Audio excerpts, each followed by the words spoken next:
Did J.D. Vance just dodge the ultimate question about the 2020 election? During a recent debate, Tim Walz asked Vance the one thing everyone's been wondering: did Trump really lose in 2020?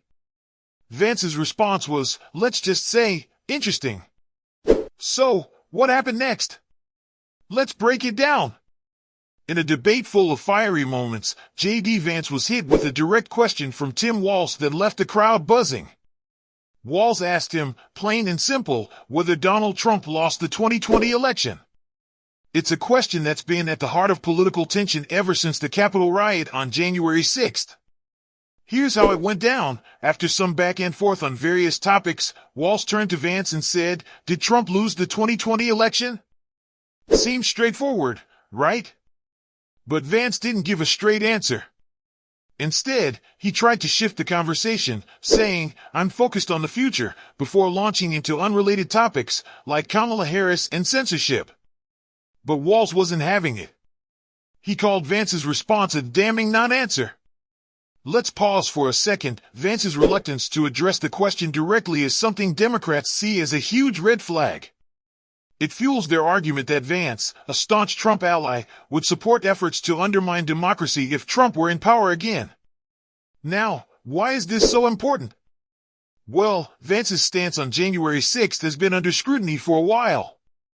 He previously said he wouldn't have certified the 2020 election results if he'd been in Mike Pence's shoes. That's a big deal because Pence famously refused Trump's request to reject the votes, which would have overturned Joe Biden's victory. Vance has tried to downplay these concerns, often pivoting to economic issues when pressed on the topic. During the debate, he made it clear he wanted to focus on things like inflation and housing costs. But when Walz brought up the violence on January 6th and the fact that 140 police officers were attacked at the Capitol, Vance didn't really address that part either. Instead, he doubled down on criticizing Harris for alleged social media censorship, claiming it's a bigger threat to democracy than what happened on January 6th. Meanwhile, Walz wasn't going to let Vance off the hook so easily.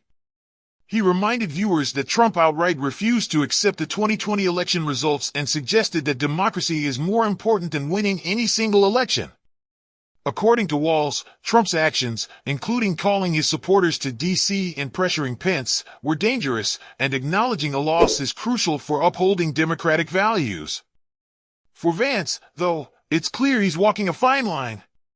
On one hand, he's loyal to Trump and doesn't want to alienate his base.